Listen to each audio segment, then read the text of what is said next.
The sun shone brightly as four best friends, Amy, Sarah, Becca, and Lily, set out on their final school adventure before they went their separate ways to college. They had chosen to go on a camping trip in the heart of the deep woods to create one last unforgettable memory together.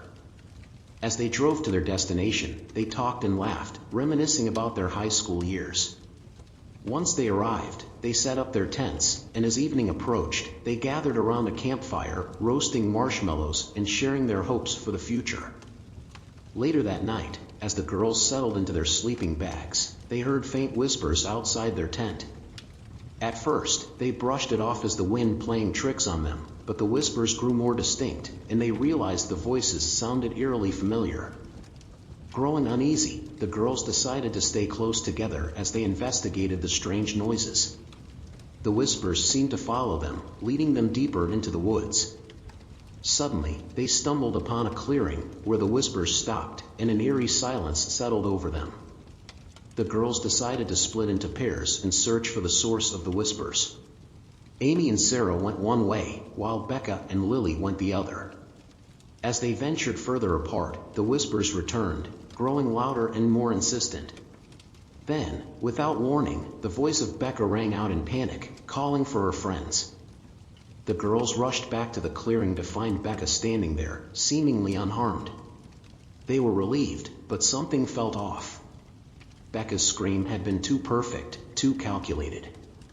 As they shared their suspicions, they heard the real Becca's voice call out to them from behind. They turned to see her, and when they looked back, the fake Becca had vanished. They realized the scream had not come from Becca at all, but from the Skinwalker, attempting to deceive them. Now aware that they were being hunted by a Skinwalker, a demonic entity with the power to mimic human voices and appearances, the girls decided to stay together at all costs. They knew the creature was intelligent and cunning, so they would have to outwit it to survive. They gathered their belongings and set traps around the campsite. They dug pits, covered them with leaves and branches, and placed noise-making cans on tripwires. But the Skinwalker was always one step ahead, avoiding their traps and continuing its pursuit. Desperate and exhausted, they decided to try a different approach. As night wore on, the girls hatched a plan to use the Skinwalker's mimicry against it. They whispered a false plan to lure the creature into a vulnerable position, knowing that it would be listening. They spoke of a hidden cave nearby that they intended to hide in, hoping that the Skinwalker would try to intercept them there. The girls then quickly made their way to a nearby stream instead, where they found an area with large, smooth rocks. They knew that the creature would struggle to maintain its balance on the slippery stones. When the Skinwalker arrived, having been misled by their false plan, it found itself at a disadvantage, unable to navigate the treacherous terrain. As the Skinwalker struggled to reach the girls, they worked together to bring it down. Using their camping gear, they hurled rocks, flashlights, and even their cooking pots at the creature, disorienting it further. Finally, Amy landed a powerful blow to the Skinwalker's head with a large rock, causing it to lose its balance and fall into the rushing water.